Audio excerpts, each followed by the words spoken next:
Pesan menantu wanita. Bab 596.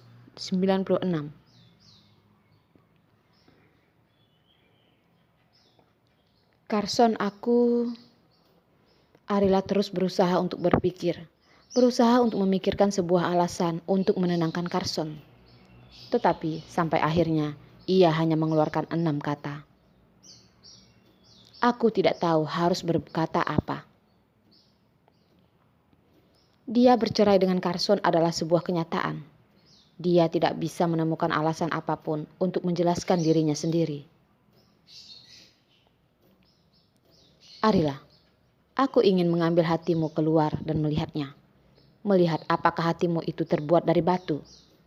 Atau kamu sama sekali tidak memiliki hati. Suara Carson tidak lagi seperti suaranya yang dulu yang lembut. Suaranya sangat dingin dan membuat orang yang mendengarnya merasa ketakutan. Arila sama sekali tidak mengatakan apa-apa. Kritikan dari Carson, semua yang dikatakan Carson adalah kenyataan. Dia tidak sanggup untuk membenarkannya. Dia juga tidak ingin membenarkannya. Suara Carson yang keras itu membangunkan Arila dari mimpinya. Dia menggenggam dengan erat. Dulu, ketika dia masih di samping suaminya, setiap kali ketika ia bermimpi buruk, Carson pasti akan memeluknya di dalam pelukannya, lalu berkata kepadanya untuk jangan takut, ada dia di sampingnya. Tapi hari ini, apa yang digenggam Arila adalah kekosongan. Dia tidak bisa memeluk apa-apa.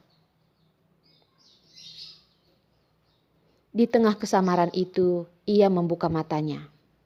Di bawah cahaya lampu kuning, di kamarnya, cuma ada dia dan Rila kecil. Mana ada lagi dada Carson yang tegap dan luas, yang mampu memberikan dia rasa aman yang tiada batas. Hatinya tiba-tiba terasa begitu kosong, dingin. Rasa takut itu makin lama semakin jelas dan dengan perlahan mengalir ke seluruh tubuhnya. Ayah, Rila merindukan ayah. Merindukan ayah dan ibu yang bersatu. Rila kecil yang berbaring di sampingnya membalikkan badannya dan mengatakan 2 kalimat itu. Rila kecil sejak kecil tumbuh besar bersama ayahnya. Dia belum pernah terpisah dengan Carson dalam kurun waktu selama ini. Sekarang tiba-tiba terpisah. Dia pasti sangat merindukan ayahnya. Rila, maaf. Semuanya ibu yang gak baik. Arila menggendong Rila kecil ke dalam pelukannya. Mulai sekarang, dia akan berusaha untuk menambal kembali semua kasihnya pada Rila kecil dan tidak akan membiarkannya sedih. Jam menunjukkan pukul 5 subuh. Langit di luar masih belum terang. Arila sudah terbangun dan matanya terbuka besar dan menunggu matahari terbit. Arila tidak bisa tidur, tapi Rila kecil di sampingnya malah tertidur pulas. Rila kecil yang tidur pulas semalaman pun terbangun, merenggangkan badannya lalu membuka matanya. Setelah membuka matanya, ia masih berpikir sejenak, ia adalah siapa dan dia ada di mana. Arila mengusap-usap wajahnya. Rila, sudah bangun? Ibu, Rila sudah bangun. Rila ada di mana? Ternyata ia masih tidak tahu ia ada di mana. Tapi masih bagus. Ia tahu dia adalah siapa. Arila tidak bisa menahan tawanya dan berkata, Rila, apakah kamu masih belum bangun? Rila sudah bangun. Rila kecil menjulurkan tangannya dan memegang kepalanya. Ia sedikit bingung. Ibu ada di sini. Rila juga ada di sini. Tapi ayah di mana? Dia melihat sekelilingnya. Ia cuma melihat ibunya. Dia tidak bisa menemukan ayahnya. Tiba-tiba mendengar Rila kecil mengungkit ayahnya. Arila merasa sedikit gelisah lalu berkata, "Rila sama ibu sekarang ada di Amerika." "Oh, Rila ada di Amerika." Akhirnya Rila kecil sudah bangun. Dia sudah janji dengan ayahnya untuk menjaga ibunya, lalu tidak boleh membahas tentang ayahnya di depan ibunya. Tadi dia sudah lupa. Ia bertanya tentang ayahnya. Setelah menanyakan tentang ayahnya, ia baru ingat. Tidak boleh mengungkit tentang ayahnya di depan ibunya. Arila mengubah topik pembicaraannya. "Sudah, ayo Rila, cepat bangun. Ibu bantu Rila cuci muka dan gosok gigi dulu. Hari ini kita jalan-jalan keluar. Lihat apa yang mau dibeli Rila." Rila mau menemani dan melindungi ibu. Arila mencium-cium Rila kecil dan menggendongnya keluar dari selimutnya. Dia belum sempat mengeluarkan Rila kecil dari selimutnya. Telepon dari Puspita sudah masuk terlebih dahulu. Arila pun mengembalikan Rila kecil ke dalam selimutnya. Dia mengangkat teleponnya dan menekan tombol speaker. Suara Puspita yang besar itu pun seperti memenuhi seluruh kamarnya. "Rila besar dan kecil, ayo cepat bangun. Selesai makan sarapan, hari ini aku jadi tour guide kalian. Aku bawa kalian ke beberapa tempat terkenal di New York." Arila belum sempat menjawabnya. Rila kecil yang ada di sampingnya merampas teleponnya dan berkata, "Tante Puspita, Rila pengen buat boneka salju." Tante Puspita dengan santai menjawabnya, "Boleh dong sayang, Rila cepat bangun dulu. Tante Puspita sudah siapkan sarapan buat kalian. Selesai makan, kita langsung berangkat."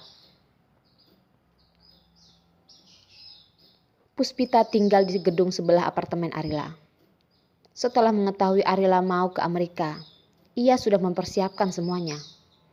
Lain kali mereka dua keluarga bisa makan bersama, kerja bersama, main bersama. Dia tidak akan merasa suntuk lagi. Satu keluarga yang sangat ramai.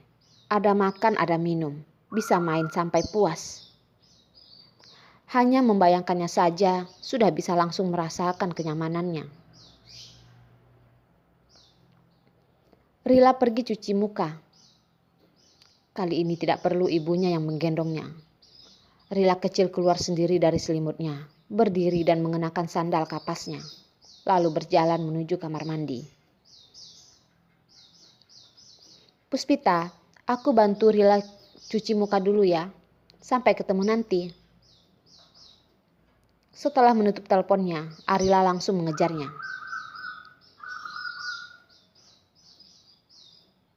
"Rila, kamu cuci sendiri."